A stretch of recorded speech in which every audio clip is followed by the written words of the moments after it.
में मुस्लिमीन हैं। नहीं, मगर आप ये नहीं देखते कि अगर कोई पॉलिटिकल पार्टी बनती है तो उसको इलेक्शन कमीशन के पास लिख कर देना पड़ता है कि वो भारत के संविधान पर उनको अटूट भरोसा है।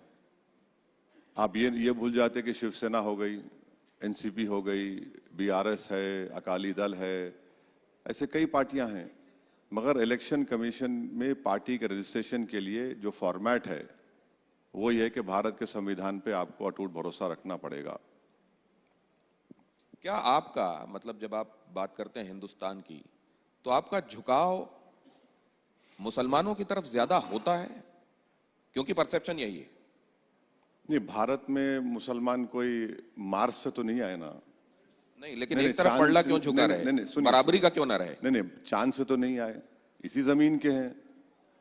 मैं तो कह रहा हूं कि आप और हम डीएनए कराते हैं, मेरा डीएनए आपसे ज्यादा निकलेगा भारत के लिए, बता रहा हूं आपको। आप भारत वाले जीन सीक्वेंसिंग भी देख लिए क्या? हाँ, देख लिए, करा देंगे, जेनेटिक टेस्ट करा लेंगे। तो ये जो बोलना कि भारत ये भारत का वैसा, और ये जो भारत तो सबका है ना। आज जो लोग हमको भारत से मोहब्बत सिखाने की कोशिश कर रहे हैं वो तो सन 57 की जंग आजादी में कहीं पर नजर नहीं आए। आज जो हमसे पूछ रहे हैं वफादारी का सर्टिफिकेट, काला पानी की सजा में तो सबसे पहले अगर कोई काला पानी की सजा में गया तो हैदराबाद से मौलवी इस्माइल थे, सबसे पहला आदमी, वहीं पर उनकी मौत हो गई। तो ये तो अब सत्ता में रहकर आप सबसे सर्टिफिकेट का मुतालबा कर रहे हैं तो वो अलग बात है। नहीं, पूरी दुनिया में जब भारत को एक उभरती हुई ताकत के तौर पर देखा जा रहा है, एक ग्रोइंग पावर जिसका सब एहतराम कर रहे हैं, वैसे में आप कई बार भारत के अंदर लोकतंत्र पर भी सवाल खड़े कर देते हैं, अल्पसंख्यकों की स्थिति पर भी सवाल खड़े कर देते हैं।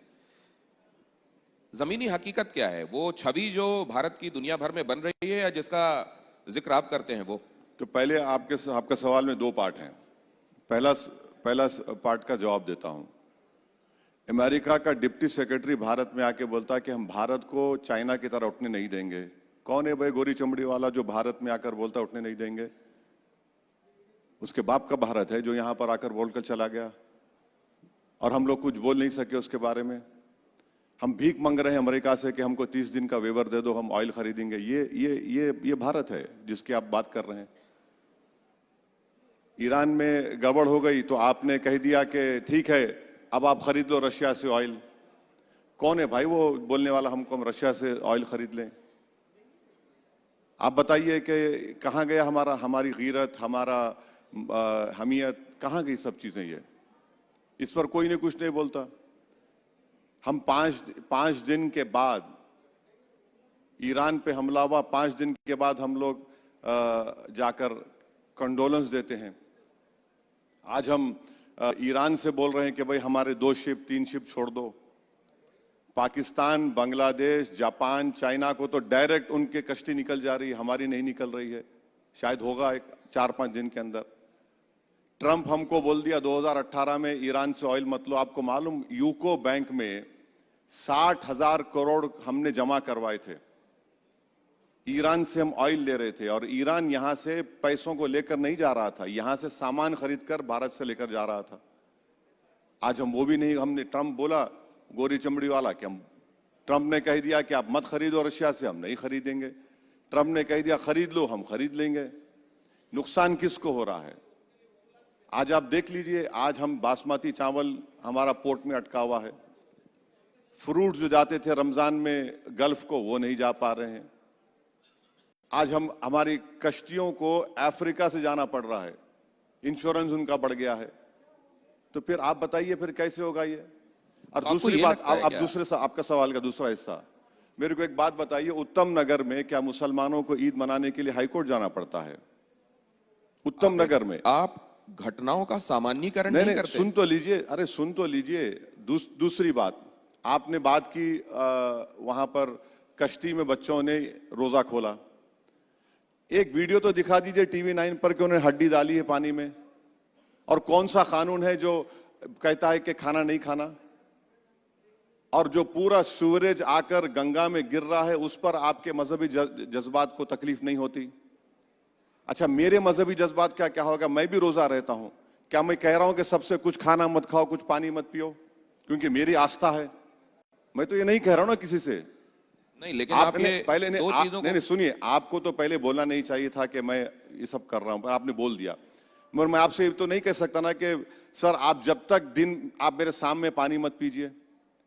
ये कौन सा ऐसा माहौल बना दिया जा रहा है कि आपकी आस्था इंपॉर्टेंट है, मेरी नहीं है? नहीं, आपने दो चीजें अच्छा, कही। और एक चीज सुन लीजिए, ये कौन सा पुलिस का इंस्पेक्टर है जो कहता है कि जिसको ईरान जाना ईरान चले जाओ?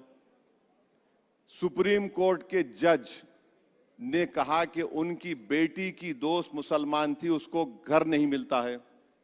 सुप्रीम कोर्ट के जज ने कहा उनकी बेटी की दोस्त मुसलमान है, उसको घर नहीं मिलता है। आप उठाकर देख लीजिए, यही तो सब हो रहा है ना। नहीं तो आप दुनिया भर अच्छा, में फिर इलाहाबाद हाई कोर्ट ने कहती है कि प्राइवेट प्रॉपर्टी में आप नमाज पढ़ सकते, क्या आप किसी और धर्म के लोगों को रोक सकते? ये इलाहाबाद हाई कोर्ट ने कहा।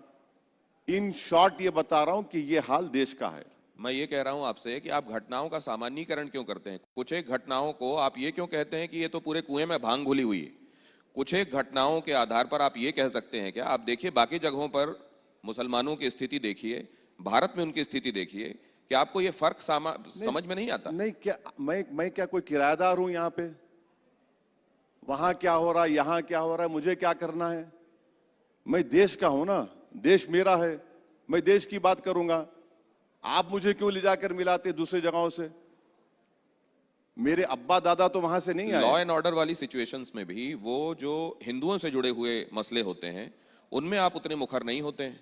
आप उन मुद्दों को जरूर कौन पकड़ लेते कौन हैं कौन जहां पर आपको ये लगने लगता है। अब जैसे आप उत्तम नगर की घटना का जिक्र कर रहे हैं, आप गंगा में हड्डी फेंके जाने के संदर्भ में भी उसका जिक्र भी इस तरीके से कर रहे हैं। एक वीडियो आपको वो नहीं, बात बुरी नहीं लगी? आपको ये नहीं लगा कि इतने सारे हिंदू उससे एक- आहत होंगे? सुनिए, एक वीडियो नहीं है, उन बच्चों ने गोश्त खाकर हड्डी फेंकी, ये कहानी बनाकर डाल दी गई। नहीं तो फिर और आप ये भी कह रहे हैं कि अगर ऐसा किया है तो गलत अच्छा, क्या किया है? दूसरी उसमें तो बात, गंदे नाले आके मिल रहे हैं। नहीं, दूसरी बात, कौन सा कानून है बताइए? आप संविधान की बात कर रहे हैं ना, कौन सा कानून है कि गोश्त नहीं खाना वहां पर? कौन सा कानून है बताइए आप? भावनाओं को आहत करने वाला कानून है? नहीं, देश धार्मिक भावनाओं नहीं, को आहत करने वाला नहीं, कानून है? बिल्कुल नहीं, देश भावनाओं से नहीं चलता। आप अपने आप को कॉन्ट्रडिक्ट कर अरे ये दिए। तो कानून है। अरे आप धार्मिक भावनाएं किसी की आहत नहीं कर सकते। अरे गंगा जी, गंगा मेरे- माँ मेरे हिंदुस्तान दोस्त, के लिए, भारत देखिए, के लिए, हिंदुओं के लिए, सनातनियों के लिए क्या है, ये आपको बताने की जरूरत है असद भाई? बताने की जरूरत नहीं है, मगर देश कैसे चलेगा?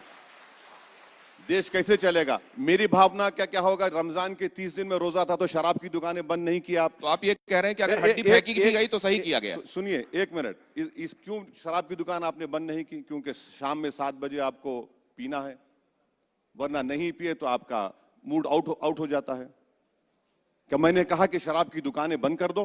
तो आप ये कह रहे हैं तो कि जो मैं रोजेदार सवाल- हैं उनमें इतना संयम नहीं है कि दुकान खुली होगी तो जाके नहीं लेंगे, नहीं पिएंगे? नहीं नहीं, चीख मत मारिए, चीख मत मारिए, आराम से बात करिए, सुनने तैयार हूं। ब्लड प्रेशर बढ़ जाएगा, आप पानी पी सकते, पीजिए आप। सुन तो लीजिए, वो बच्चों ने कौन सा कानून का उल्लंघन किया? और आपने एफआईआर में उनको बाद में लिख दिया लाइफ जैकेट पहने हुए हैं, कश्ती आपकी है, लाइफ जैकेट मुझे दे रहे हैं। आपने कहा कि उन्होंने उस कश्ती का वो कर लिया, बगैर जबरन लेकर चले गए। संभल का एक मामूली इंस्पेक्टर बोलता है, इलाहाबाद के हाईकोर्ट के जज ये कहते हैं। आप देश को संविधान से चलाइए। नहीं, अब मैं दूसरी बात आपसे जानना चाहता हूं। हाँ। आप दो बातें इसमें कह रहे हैं। एक तो कह रहे हैं कोई वीडियो नहीं है, उन्होंने ऐसा नहीं किया। नहीं क्या दूसरे आप ये कह रहे हैं कि अगर ऐसा हो भी गया तो क्या ऐसा हो गया कि उसमें इतना हाय तौबा होनी चाहिए, आप ये कह रहे हैं? मेरी एक बात सुनिए, आप सनातनियों की बात कर रहे हैं, पूरा सूरज गिरता है गंगा के अंदर, बड़ी बड़ी क्रूज चलती हैं, उसका गंदगी गंगा में गिरती है, उसकी आपको फिक्र नहीं है। कोविड के जमाने में लाशें तीर रही थी, जब इंसानियत कहां गई? ये इन दोनों घटनाओं की आप तुलना कर रहे हैं। आप असद भाई एक चीज आपके सामने मैं रख रहा हूं। मेरी माँ मान लीजिए कहीं बैठी हुई हैं और मैं अपने पैरों को वहां से मान लीजिए निकाल रहा हूं, उनको मेरा पैर लग गया, मैंने उनके पैर छू लिए वापस। एक होता है मैं उनसे ये कहूं कि मेरे पैर तो तुमको आते जाते लगते रहते हैं, तो कोई बात नहीं है, फिर पैर लग गया। ये जो आप कह रहे हैं गंगा में हड्डी वाली बात कि वहां सीवेज गिरता है, ये गिरता है या हड्डी विसर्जित की जाती है, ये कहीं हो जाता है बात अलग है, लेकिन मैं खा के फेंकूंगा, ये तो जानबूझ के किया गया अपमान हुआ ना। देखिए, जानबूझकर किया नहीं। देखिए, आप रूल बनाइए, आप रूल बनाइए। और अगर कोई अपनी मां को पैर लगाता है तो हम तो मां को पैर लगाना दूर की बात, हम तो अपनी मां की तरफ पैर भी नहीं करते हैं। बिल्कुल, हमारे लिए गंगा जी वही है। सुनिए, दूसरी बात, देश हमारे लिए भगवान नहीं है। देश की पूजा नहीं करते हम मुसलमान हैं। आर्टिकल 25 पढ़िए उठा के, प्रियम्बल पढ़िए आर्टिकल देश के संविधान का। लिबर्टी, इक्वालिटी, जस्टिस की बात करता है। इस देश में कई ऐसे लोग हैं जो किसी भगवान को नहीं मानते, अल्लाह को नहीं मानते, उनको क्या बोलेंगे आप? इसीलिए कह रहा हूं कि देखिए, मैं आस्तिकता नास्तिकता की बात नहीं कर रहा हूं असद भाई साहब, मैं ये कह रहा हूं, आप अगर किसी को बहुत मानते हैं तो मेरा भी ये फर्ज है आपको मानने के लिए कि मैं उसको भी एहतराम दूं, उसको भी मानूं। कौन सा माने आप? हमने क्या नहीं माना? कौन सा? हिंदुस्तान ने क्या नहीं माना? आपने एहसान किया। एहसान नहीं, अब माना तो एहसान किया, और नहीं तो नहीं माना। ये तो चित भी मेरी, पट भी मेरी हो गई। एक बात सुनिए, ये जो आपका मामला है ना, आपके सवाल की सोच जो आ रही है कि हम बड़े हैं और दूसरे हमसे छोटे हैं, बिल्कुल नहीं, बिल्कुल है। यही ज़हनियत के मज़ाहिर आप कर रहे हैं। आपको बताने की आवश्यकता नहीं है।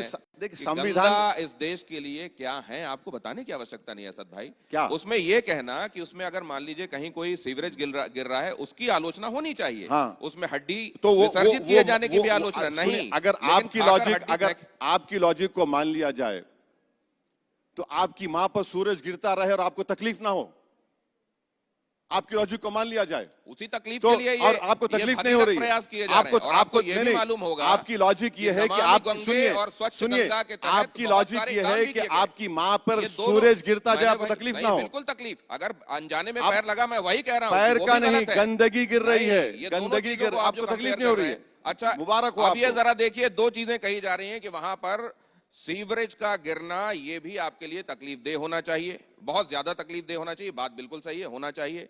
लेकिन खाकर गंगा में हड्डी फेंके जाने का मसला क्या वैसा ही है जैसे सीवरेज का गिरना? आप में से कितने लोग ऐसा समझते हैं? कृपया हाथ खड़ा करें कि एक जैसी घटना है ये एक जैसी घटना। देखिए, यहां बैठे किसी आदमी को नहीं लग रही। नहीं, मैं देखिए, ये पूरे मान भी लें, ये गंगा का पृथ्वी पर अवतरण ही अस्थियों को विसर्जित करने के लिए हुआ है। हेमंत जी कह रहे हैं कि ये हाथ खड़े करने से तय नहीं होगा। ये तो हुआ ही इसीलिए। सुनिए, आप और ये दोनों लड़ रहे हैं, आप तय कर लीजिए पहले क्या है। वो आपके बॉस हैं, आप एक बात कर रहे हैं, वो अलग बोल रहे हैं, आप अलग बोल रहे हैं, तो आप मुझे क्यों बीच में ला रहे हैं? भाई, मेरा हाल फंस गए रजिया गुंडों में। गंगा जी, आप डिसाइड कर लीजिए पहले, आप दोनों क्या करना चाह रहे हैं। अस्थियों का विसर्जन अलग बात है, और खाकर, उनका कहने का तात्पर्य है कि खाकर फेंका जाना अलग है, विसर्जन अलग है। आपको बोल रहा हूं, कोई वीडियो दिखाओ, आप वीडियो दिखा दो, अब टीवी 9 पे वो बच्चों ने किया। तो आप ये कह रहे हैं कि मामला आस्था का नहीं, पॉलिटिकल है? सुनिए, देखिए, ये एक पूरे यूपी में या तो बुलडोजर चलेगा या गोली चलेगी, और फिर नमाज पढ़ने, प्राइवेट जगह है तो नहीं पढ़ सकते, इलाहाबाद हाईकोर्ट को करना पड़ेगा। दिल्ली में, देश की राजधानी है, उत्तम नगर में बोला जाएगा खून की होली खेलेंगे तो हाईकोर्ट जाना पड़ता है। ये सब मिसालें क्या बता रही हैं कि रूल ऑफ लॉ नहीं रहेगा, फिर जिसकी लाठी उसकी भैंस होगा। तो फिर आप अनार्की की तरफ जा रहे हैं। रूल ऑफ लॉ नहीं रहेगा, जिसकी लाठी उसकी भैंस। क्या असदुद्दीन ओवैसी ये बताने का प्रयास कर रहे हैं कि ये जो है, ये मसला ज्यादा पॉलिटिकल है, ज्यादा सियासी है? लेकिन अगर ऐसा है तो फिर जिन घटनाओं का वो जिक्र करते हैं, उनका सामान्यीकरण वो क्यों करते हैं? जैसे कुछ एक उदाहरण वो दे रहे हैं, क्या उनका सामान्यीकरण हो रहा है? अब इसको और ज्यादा ना लेते हुए, यहां मुझको लगता है कि उनकी बातों से आपको सवालों के जवाब मिल गए होंगे। नहीं, अभी मैं लूंगा, अभी आप बैठ जाइए प्लीज, कृपया शांति बनाए रखिए। ये एक चीज बड़ी अच्छी लग रही है कि आप सब इन्वॉल्व हो रहे हैं, और किसी सेशन की सार्थकता इसी में होती है कि लोग भी उसमें इन्वॉल्व हों। वैसे मैं आप लोगों को एक बात बता दूं, आज जो असद भाई के साथ ये सेशन हो रहा है, ये सिर्फ 15 मिनट का सेशन नहीं है, ये 15 मिनट से ज्यादा वाला सेशन है। तो तालियां एक बार जोरदार होनी चाहिए। अब जरा इस चर्चा को आगे बढ़ाता हूं। देखिए, 15 मिनट सुन के उनके चेहरे पर कैसी मुस्कुराहट है। वैसे लोग ये कहते हैं असद भाई कि आपसे अगर टाइम पूछा जाए ना, और 9:30 बजे हो, तो आप ये नहीं कहेंगे कि 9:30 बजे, आप कहेंगे 9:15, उसके बाद और 15 मिनट। मेरी घड़ी में तो आपकी घड़ी टाइम गलत है, मेरी घड़ी में कुछ और टाइम बता रहा है। अच्छा, ये जो 28 तारीख से पिछले महीने शुरू हुआ, इसमें किन किन चीजों को आपने ऑब्जर्व किया? 28 तारीख से ईरान, क्या शुरू हुआ? इजराइल, नहीं, क्या अमेरिका, 28 तारीख से क्या शुरू हुआ? ये जो युद्ध शुरू हुआ, किसने शुरू किया? आप बताइए, आपने अरे क्या आप- ऑब्जर्व किया? मैंने आपसे क्या पूछा, अरे आपने क्या ऑब्जर्व किया? अरे अब एंकर आप है मेरे आप। यहाँ सामान्य ज्ञान का नहीं, परीक्षण नहीं, करने लगे। एंकर हैं आप, एंकर हैं आपने। युद्ध किसने शुरू किया? अमेरिका इजराइल ने शुरू किया। खत्म हो गया। जब अमेरिका इजराइल युद्ध शुरू किया, उसका नुकसान भारत को नहीं हो रहा है? कितना नुकसान हो रहा है भारत को देखिए आप। यूरिया की कमी आ गई, फिर हमारे पास अब गैस की कमी आ गई, कमर्शियल गैस तो बंद हो गया। तीसरा, हमने 11 साल में जो स्ट्रेटेजिक पेट्रोलियम रिजर्व्स बनाना था, हमने नहीं बनाया। हमारा पूरा तेल आता है यही स्ट्रेट ऑफ हॉर्मुज से, गैस आती है वहीं से। एक बात बताइए, मैं मुकम्मल प्रधानमंत्री की जगह आप होते तो क्या करते इन परिस्थितियों में? देखिए, प्रधानमंत्री आपके लिए, प्रधानमंत्री सुन तो, सबसे बड़ी गलती प्रधानमंत्री ने की जो इजराइल गए। अमेरिका के 2 एयरक्राफ्ट कैरियर आ गए हैं। प्रधानमंत्री को नहीं जाना चाहिए था, खैर वो चले गए। नेतन्याहू को आना था, नहीं आया। प्रधानमंत्री को, जब प्रधानमंत्री गए वहां पर उनको मालूम था कि हमला होने वाला है। अगर ये आप कैसे कह सकते हैं? सुन तो लीजिए। ये आप अज्यूम करके चल रहे हैं। देखिए, आप मुझे बोलने देंगे ना? नहीं, आपको पसंद ना मैं हो तो तो आपसे आप जानना चाहता हूं कि आप आप- ये दमदारी से कैसे कह सकते हैं उनको पता था? सुन तो लीजिए, सुन तो लीजिए। इतनी बेचैन क्यों हो जाती है? प्रधानमंत्री के बारे में कुछ बोले तो आपको नौकरी, आपकी लगता है कि वल्नरेबल हो मैं गई। तो सिर्फ ये सुनिए, जानना चाहता हूं तो कि सुनिए असद अभी, भाई अभी क्या सुनिए। समाधान देना अरे चाहते हैं? सुन तो लीजिए। वो क्रिटिसाइज तो करते हैं प्रधानमंत्री को, लेकिन उनकी निगाह में समाधान क्या है, ये अरे जानना सुन चाहता तो लीजिए ना। अरे आप सबको बोलिए, मोदी को मत बोलिए, ये तो नहीं चलेगा ना। आपने जनवरी में आपने नोटिस दिया कि ईरान में जितने भारत के लोग हैं आ जाइए। क्यों दिया आपने? क्योंकि आपको मालूम था कि अमेरिका वहां पे हमला करेगा। अब हो क्या रहा है? हमला तो हो गया। 5 दिन लगे हमको कंडोलेंस देने के लिए। 7 दिन के बाद हमने वो 160 स्कूल के बच्चों के मरने पर बात की। हाँ, हमारी दावत पर ईरान की नेवी विशाखापट्टनम को आती है और हमारे तरफ से एक कंडेमनेशन तो छोड़िए, कंडोलेंस तक नहीं जाता। तीसरी बात, अगर हम यूएस के स्ट्रेटेजिक एलाई है तो यूएस ने भारत को बताया था कि सब तमाशे करने वाले हैं। नुकसान किसको हो रहा है? नुकसान भारत को हो रहा है। 1 करोड़ भारत के नागरिक वहां से हर साल 40 से 50 बिलियन डॉलर का फॉरेन एक्सचेंज भी जाते हैं। उसको आप क्या करेंगे? अगर वो वापस आना शुरू कर दिए तो यहां पर तो कोई नौकरी नहीं है। यहां पर तो कोई नौकरी नहीं है ना, बताइए। दिल्ली, बॉम्बे के पोर्ट पर जाइए, महाराष्ट्र के किसान गाली दे रहे हैं कि उनका सामान नहीं जा रहा है। उसकी जिम्मेदार कौन है, बताइए आप। यही तो हम कह रहे हैं कि ये जो हमला इजराइल ने, नेतन्याहू ने किया ईरान के ऊपर, हम 5 दिन क्यों खामोश बैठे? हम 5 दिन इसलिए खामोश बैठे कि हम उम्मीद कर रहे थे कि 5 दिन में इनका सफाया हो जाएगा। नहीं हुआ उनका सफाया। वो लोग मरने को तैयार हैं, वो कर रहे हैं काम। अब स्ट्रेट ऑफ हॉर्मुज में, सुनिए, स्ट्रेट ऑफ हॉर्मुज से चाइना और जापान के कश्तियां बराबर आ रही हैं। हमारी इंस्टॉलमेंट पे 2-2, 3-3 आ रही हैं। 3 कश्तियां आई तो आपने टीवी पर ओ जिंदाबाद के नारे लगाए। वो 3 कश्तियों में गैस तो सिर्फ 1.5 दिन की थी। 11 साल में नरेंद्र मोदी की सरकार ने गैस का कोई स्ट्रेटेजिक रिजर्व बनाया नहीं। असद सर, पेट्रोल का सुनिए, पेट्रोल का क्रूड ऑयल का कितना है? क्रूड ऑयल का आईईए बोलता है 90 डेज। प्रधानमंत्री का कल का स्टेटमेंट देख लीजिए, 5 दिन का है सिर्फ हमारे पास रिजर्व। तो ये जंग से नुकसान तो भारत को ज्यादा हो रहा है, हमारी इकोनॉमी मुतासिर हो रही है। अगर $1 बढ़ता है, कितना करंट अकाउंट डेफिसिट बढ़ेगा बताइए? अब आज क्रूड ऑयल की कीमत क्या है? तो मैंने आपसे ये जानना यही चाहा था भाई, देश के प्रधानमंत्री इन सब बातों को गौर कर लेते और वो इजराइल को नहीं जाते। अच्छा, अब तक देश के प्रधानमंत्री अब मैं आपसे कुछ नहीं आपकी आप मुझे सुन ये इजराइल ने ऑन रिकॉर्ड का, सर आप बात कीजिएगा, पूरी बात कीजिएगा। देखिए, आप मुझे बुलाए हैं मेरे सुनने के लिए, आपकी बात तो सुनने नहीं आया हूं। आपकी बातों में ही कुछ जोड़ना चाह रहा हूं। मत जोड़िए मेरी इजराइल बात, ने मैं ये बात जोड़ूंगा ऑन ना। रिकॉर्ड कही है कि प्रधानमंत्री जब आए उस वक्त तक ये डिसाइड नहीं था कि ये युद्ध होने वाला है। एक बात बताऊं आपको, आपको झूठा साबित कर दूंगा मैं। टीवी 9 के वो तमाम वीडियोस निकाल दूंगा मैं और सोशल मीडिया पे डाल दूंगा कि आप लोग चला रहे थे, युद्ध होने वाला है। आपको मालूम तो मोदी को नहीं मालूम। एक क्या होती बात है, कर रहे हैं आप? ये आप बात तो ठीक है, चला रहे हैं। एक ये बात ठीक है कि हाँ, ये बात ठीक है। संभावनाएं जिस तरह की तलखी बढ़ रही थी, ये संभावनाएं ये लग बात रही ठीक थी। है, लेकिन तो युद्ध वो हो हमारी रहा बात है, ठीक नहीं है। आधिकारिक रूप से युद्ध हो रहा है। अगर ये होता तो हम लोग ये कह रहे होते कि आधिकारिक युद्ध हो रहा है, अब तय मानिए। अरे भाई साहब, टीवी 9 पर बैठकर आप लोग चला रहे थे, हु जा रहा है, जेट जा रहा है, ये होगा, आग निकल रही है। आपको मालूम और मोदी को नहीं मालूम। हम तो समझ रहे थे कि मोदी ने आपको ही बताया कि जंग होने वाली है।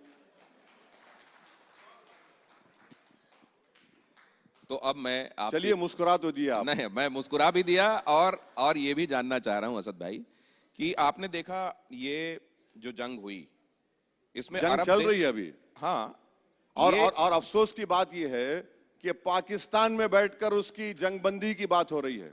अब उस पे नहीं बोलेंगे आप। मुनीर से बात कर रहे हैं, विश्व गुरु हम हैं ना। बताइए अब आप इस पे क्या बोलेंगे आप? ब्रिक्स के होस्ट हम हैं। तो आप कह रहे हैं कि पाकिस्तान विश्वगुरु है? ब्रिक्स के होस्ट हम हैं, ब्रिक्स के होस्ट। ब्रिक्स का समिट यहां पर होने वाला है। हम पर भी एक जिम्मेदारी थी। ये बेहतरीन रोल था कि नरेंद्र मोदी की सरकार प्रोएक्टिव रोल अपनाती इस जंग को रोकने के लिए। अब हम कहां हो गए? हम तो इजराइल के खाने में बट के रह गए। अब एक सवाल मेरा आपसे ये कि बहुत सारे लोग ये भी कहते हैं कि इस्लाम जिसका उदय अरब से, इस्लाम का जहां से उसका उदय हुआ, हाँ, अरब की वो धरती, हाँ, अरब के देश इस समय इजराइल की तरफ या अमेरिका की तरफ खड़े हुए दिखाई दे रहे हैं और यहां असदुद्दीन ओवैसी फिलिस्तीन के संदर्भ में आवाजें बुलंद करते हैं। इसको आप कैसे देखते हैं? देखिए, इस्लाम किसी की जागीर नहीं है। इस्लाम किसी अरब ममालिक की जागीर नहीं है। इस्लाम एक दीन है, वे ऑफ लाइफ है, फितरत है, दीन फितरत है। और सच्चाई यह है कि फलस्तीन के लिए मुसलमान इसलिए तड़पता है क्योंकि वो मुसलमानों के लिए तीसरी सबसे अहम इबादत गाह है, मस्जिद अक्सा, बैतुल मुक़द्दस। और हमारा मानना यह है कि हम लोग जब दुनिया में दोबारा उठाए जाएंगे मरने के बाद, हमारा जो हिसाब किताब होगा, हम जब प्रॉफिट मोहम्मद सल्लल्लाहु अलैहि वसल्लम ठहरेंगे, वही जगह रहेगी। वो जगह इसलिए भी हमारे लिए मुक़द्दस है क्योंकि वहां पर हमारे प्रॉफिट ने वहां से सफर किया आसमानों को और अल्लाह सुब्हाना व तआला से वहां पर गए, मुलाकात की। इसलिए है। अब वो नहीं कर रहे हैं, ये नहीं कर रहे हैं। अच्छा, एक बात सुनिए, अजरबैजान को हमने गाली दी थी ऑपरेशन सिंदूर में, राइटफुली गाली दी थी। अब हम अजरबैजान से कह रहे हैं, भाई साहब थोड़ा ले लीजिए और ला लीजिए हमारे पास। ये आपकी नीति है। बताइए इस पे क्या बोलेंगे आप? कल प्रधानमंत्री यहां पर थे जब हमारे सत्रों का उद्घाटन हो रहा था और उन्होंने ये कहा कि हम किसके साथ हैं, अगर दुनिया ये जानना चाहती है तो हम ये बता दें कि हम भारत के साथ हैं। भारत का हित जिसमें होगा हम वो करेंगे। नहीं है। तो अभी आप जब बाकी देशों की बात कर रहे हैं, आप नहीं, देश के भारत का हित जिसमें समझ में आ रहा है वो कदम उठाए जा रहे हैं। देखिए, भारत का अगर साथ देखते आप तो आपका क्रूड ऑयल कहां 60% कहां से आ रहा है? 90% गैस कहां से आ रही है? हम लोग यहां बैठकर आराम से बातें कर रही हैं। जो ठेला, जो एक बंडी पर जो आदमी अपना काम कारोबार करता है, जो फैक्ट्री में उसको एलएनजी की जरूरत है, उसको नहीं मिल रही एलएनजी, उससे पूछिए जाकर आप। जो कमर्शियल सिलेंडर जिसको चाहिए, उनको नहीं मिल रहा है। कितना अभी खारिफ सीजन शुरू होने वाला है, कितना एमटी यूरिया की जरूरत है? 7 खाली, 19 की जरूरत है, हम वो भी नहीं दे पाएंगे। एमआरआई मशीन के लिए हीलियम की जरूरत है, वो भी नहीं दे पाएंगे। ये देश के हित में हो रहा है। आपने तो प्रीमियम पेट्रोल को बढ़ा दिया। जब ये चुनाव खत्म हो जाएंगे, देश को तैयार रहना पड़ेगा, पेट्रोल डीजल की कीमत बढ़ेंगी, क्योंकि अब ये चुनाव है, चुनाव जीतना है। तो जैसा चुनाव होगा, पेट्रोल डीजल की कीमतें बढ़ जाएंगी। मैं इसलिए भी आपसे ये जानना चाहता हूं, आपने एक बात कही कि देखिए मुस्लिम देशों से ही तेल आ रहा है, उस तेल से परहेज नहीं। नहीं नहीं नहीं, एक बात सुनिए, मैंने क्या कहा था कि मुंबई में एक पिक्चर को देखने के बाद आरएसएस की आइडियोलॉजी से मुतासिर ऑर्गेनाइजेशन ने थिएटर के अंदर लोगों से कसम दिलाई कि हम मुसलमानों का समाजी बायकॉट करेंगे। सबसे पहली बात तो यह कि संविधान के खिलाफ है किसी का सोशल बायकॉट, यह क्राइम है। और दूसरी बात मैंने कही थी कि मुसलमानों का बायकॉट आप करेंगे तो फिर तेल कहां से ले रहे हैं? क्या सऊदी अरब ने, कुवैत ने, यूएई ने, इन तमाम अरब ममालिक ने प्रधानमंत्री को बड़े से बड़ा अपना अवार्ड से नहीं नवाजा? क्या 1 करोड़ लोग भारत के इन अरब ममालिक में काम नहीं कर रहे हैं?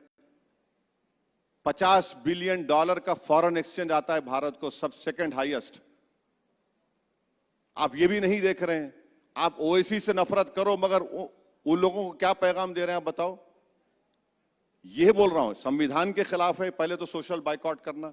उन पे अब तक केस नहीं बुक हुआ, उनके ऊपर किसी पर भी एक केस, लीगल केस बुक नहीं हुआ जो ओपनली कह रहे हैं कि मुसलमानों का बायकॉट करो। कहां जाएगा फिर? आप तो रूल ऑफ लॉ की धज्जियां उड़ा रहे हैं। रेडिकलाइज कौन हो रहा है? किसको संविधान पे भरोसा है बताइए आप? आपने इस दौरान क्या यह भी देखा कि शिया और सुन्नी डिवाइड भी बहुत उभर कर सामने आ गया इस जंग के दौरान? नहीं, आपके दिल के अरमा आंसुओं में बह जाएंगे। क्या अरमा लग रहे हैं आपको मेरे? आपके अरमा आंसुओं में बह जाएंगे। कोई शिया सुन्नी इख्तलाफ था ना होगा, ना कभी इस पे होगा। सच्चाई की जहां बात आएगी सब एक होकर बोलेंगे। आप लोग कोशिश कर रहे हैं कि शिया सुन्नी का कुछ हो जाए, नहीं होगा, कुछ नहीं होगा। तो अरब कंट्रीज के बीच में और ईरान के बीच में जो हो रहा है वो शिया सुन्नी डिवाइड की वजह से नहीं? वो मेरे अब्बा नहीं है, वो आपके कोई रिश्तेदारी है तो उनसे पूछ लीजिए। नहीं, लेकिन आप तो रिश्तेदारी जोड़ लेते हैं जब तेल वहां से आने की बात करते हैं कि वो मुस्लिम कंट्री अरे से तेल भाई, आ रहा है। देखिए, वो देखिए ना, इजराइल हम पे एहसान कर रहा है ना कोई कर रहा है। हम पैसे देकर ले रहे हैं, आपका हमारा पैसा जाकर हम तेल खरीद रहे हैं। तो वो कर रहे हैं तो मैं तो उनका नुमाइंदा नहीं हूं, आप उनसे पूछ लीजिए बुलाकर। दिल के अरमा वैसे असम में भी मुसलमानों के बहुत हैं, और बदरुद्दीन अजमल के भी अरमान हैं कि असदुद्दीन ओवैसी आए, हाथ मिलाएं और साथ में चुनाव लड़ें। जा रहे हैं आप असम? आपने कहा हेमंता बिस्व शर्मा का वो वीडियो आपने जिक्र किया जिसमें गोली मारते हुए दिख रहे थे। नहीं, हेमंत बिस्व शर्मा ने तो गोली मारने का वीडियो बनाया। और किसको गोली लग रही है भाई? मुसलमान को। हेमंत बिस्व शर्मा मुख्यमंत्री हैं, संविधान पर ओत लिया और कह रहे हैं कि मियां मुसलमान को 2 रुपये कम दो। अरे ये अगर उसको 2 रुपये चाहिए हेमंत बिस्व शर्मा, तो मैं दे देता हूं 2 रुपये उसको। आप लोगों को क्यों बोल रहे हैं 2 रुपये कम दो? आप तो मुख्यमंत्री है ना। आप कह रहे हैं कि मैं ऐसा माहौल पैदा कर दूंगा कि पूरे मियां निकल के भाग जाएंगे। वो तो कहते हैं मैं घुसपैठियों की बात करता हूं। घुसपैठी मियां मतलब घुसपैठी है। घुसपैठी का रिकॉर्ड क्या है? सुप्रीम कोर्ट मॉनिटर्ड एनआरसी हुआ, 20 लाख लोगों के नाम उस एनआरसी में नहीं आए। कितने मुसलमानों के नाम है? 2 लाख, 2.5 लाख समझिए, 17.5 लाख तो नॉन मुस्लिम है। सुप्रीम कोर्ट मॉनिटर्ड एनआरसी में आसाम में, बताइए कौन कौन घुसपैठी है फिर? उन नॉन मुस्लिम्स को आप कह रहे हैं कि हम आपको सिटीजनशिप दे देंगे CAA में, और जो मुसलमान है उनसे कह रहे हैं कि नहीं, तुमको डॉक्यूमेंट लाके दिखाना पड़ेगा। आप तो, अच्छा, BSF आपके पास, होम मिनिस्टर आपका, मुख्यमंत्री आप हैं, घुसपैठी कहां से आ रहा है भाई? उड़ के आ रहा है क्या? अब घुसपैठी की आप बात कर रहे हैं। मिजोरम का CM कहता है असेंबली में खड़े होकर कि 2000 फॉरेनर्स मिजोरम आकर म्यांमार में चले गए। ये वैन डाइक किसकी औलाद है? अमेरिका का एजेंट है, ड्रोन ला रहा है भारत में। ड्रोन से हमला करने की ट्रेनिंग दी जा रही है। असद भाई, बहुत सारी बातें आपसे करना चाहता हूं, लेकिन मेरे को बताया जा रहा है कि वक्त अब मेरे पास कम है, तो 2-3 चीजें जल्दी जल्दी आपसे जानना चाहता हूं। पूछिए, मैं तो बैठ हुमायूं कबीर के साथ आपका, हुमायूं कबीर के साथ वो कह रहे हैं मैं यहाँ बंगाल का ओवैसी हूं। अब क्या हर राज्य में अलग अलग तरीके के ओवैसी होंगे क्या? अरे बहुत अच्छा है, बुरी बात क्या है? ओवैसी होना बुरी बात है क्या? ऑनर की बात है, ये तो खुश होना चाहिए आपको। आपको मुझसे, और वो कह रहे हैं मेरे बगैर सरकार बनेगी नहीं, मैं जिसको समर्थन दूंगा वो सरकार। तो अगर भारतीय जनता पार्टी सरकार बनाने वाली स्थिति में आई और समर्थन चाहा तो? नहीं, वो इस तरह की बात नहीं कर रहे हैं। बीजेपी को हराने की बात भी कर रहे हैं। बीजेपी को हराएंगे, वहां पर बीजेपी को हराएंगे, TMC को भी हराएंगे, अपने जो कैंडिडेट्स उनको कामयाब करेंगे, उस करेंगे। देखिए, ममता बनर्जी का जो मामला है, जो आप लोग नहीं बता रहे हैं, 5 लाख ओबीसी सर्टिफिकेट कैंसिल हो गए मई 24 में, उसमें ज्यादातर मुसलमानों के हैं। और फिर आप देख लीजिए जो कैजुअल लेबर है, सेल्फ एम्प्लॉयमेंट है, सैलरीड सेक्शन में सबसे कम मुसलमान है। वर्ल्ड हेल्थ ऑर्गेनाइजेशन का जो लिमिट है पानी के नीचे, जमीन के जो पानी जो है मालदा मुर्शिदाबाद में, सबसे ज्यादा आर्सेनिक वहां पर है। मैं देखा हूं वहां के महिलाओं के उंगलियां, आप देखें निशान देखें, बीड़ियां बना बना कर वो लोग परेशान है। तो कुछ हुआ नहीं, ये लोग सिर्फ ठेकेदारी करते हैं। आपके ये मुद्दे बड़े कंसर्न वाले हैं और आप ऐसा करें कि कुछ ऐसे गठबंधन बनाएं, कुछ ऐसे गठजोड़ बनाएं कि आप आखिरकार सत्ता तक पहुंचे और लोगों के लिए काम कर पाएं। ये फिजिबल क्यों दिखाई नहीं? अभी आप यहाँ पर अखिलेश यादव आए हुए थे हमारे सत्ता मंच में, उनसे हमने पूछा कि अब आने वाले चुनावों में तो ओवैसी साहब आपके साथ होंगे, अगर वो आपके दरवाजे पर मान लीजिए गठबंधन की बात लेकर आते हैं तो आपका क्या इसमें रिएक्शन होगा? उन्होंने कहा पीडीए के लिए जो जो काम कर रहे हैं लोग वो सब साथ में होंगे। नहीं, लेकिन तो, ना हाँ कहा ना ना कहा। आप गवाह हैं, वो जब जा रहे थे यहां से मुझे बोले मेरे खिलाफ मत बोलो, मेरे खिलाफ मत बोलो, बोल के गए मेरे खिलाफ मत बोलो। अब ये देखिए पीडीए की बात तो करते हैं मगर पीडीए में मुसलमान नहीं है। पीडीए की बात बहुत करते हैं, कुछ है ही नहीं वहां पर मुसलमानों के लिए, वो तो अलग अपनी राजनीति कर रहे हैं। अल्पसंख्यक वो तो मतलब अल्पसंख्यक बताते हैं। कहा नहीं, वो तो और वो दूसरा हो जाता है, वो ये दूसरा हो जाता है। तो ये सब बातें हैं उनकी, जमीन पर कुछ है ही नहीं है उनके पास, ना तो कोई प्रोग्राम है ना कोई आगे बढ़ने का प्रोग्राम है। इल्जाम लगाएंगे हम पे इल्जाम, हम जाएंगे यूपी में, हम अलायंस करेंगे कई अच्छा, पार्टियों इसको दूसरे तरीके से पूछता हूं, अगर मान लीजिए अखिलेश आपको ये न्योता देते हैं कि आओ हाथ मिलाएं और साथ में लड़ें, तो आप गले मिलेंगे? भाई साहब पहले तो बोले ना कुछ, वो बिहार में क्या हुआ देखा आपने? बिहार में कितना गाली दी हमको, लेकिन फिर भी आप तेजस्वी को कहीं समर्थन देते हुए दिखाई देते हैं। उसके बाद क्या हुआ? किसकी वजह से एडी सिंह नहीं जीते? आप वो नहीं बोलते हैं? बोलिए एडी सिंह क्यों हार गए, किसकी वजह से हारे एडी सिंह? बोलिए। अरे रुक क्यों गए, जबान तो हिलाइए। कांग्रेस ने साथ नहीं दिया। हाँ, कांग्रेस ने साथ नहीं अरे दिया। इतना जोर से बोलिए, इतना सुकून से क्यों, तकलीफ से बोल रहे हैं? हम क्या थे जब वहां पर? अब हमको क्या गाली देंगे आप? अब हम बंगाल जाएंगे, शुरू हो जाता फिर वो पुराना कैसेट। हम लोग हैदराबाद में इस तरह की जो बात होती है उन कहते हैं ये खादर खां के खट्टे डायलॉग है, वही शुरू हो जाएंगे आप। तो ये चीज है।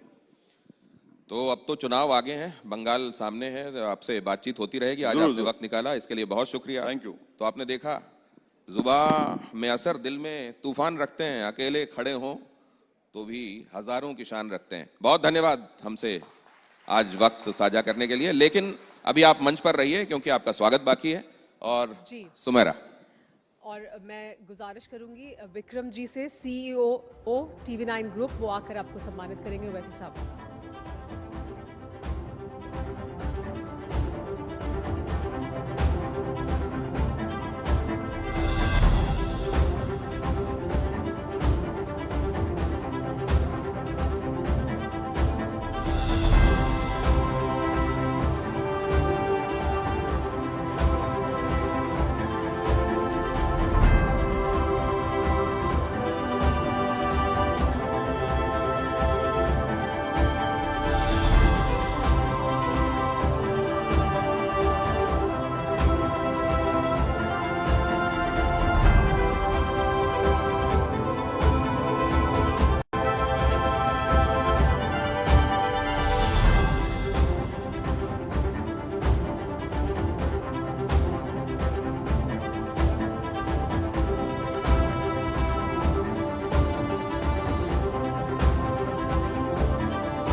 Time now for a session that addresses the single most consequential economic relationship of the 21st century.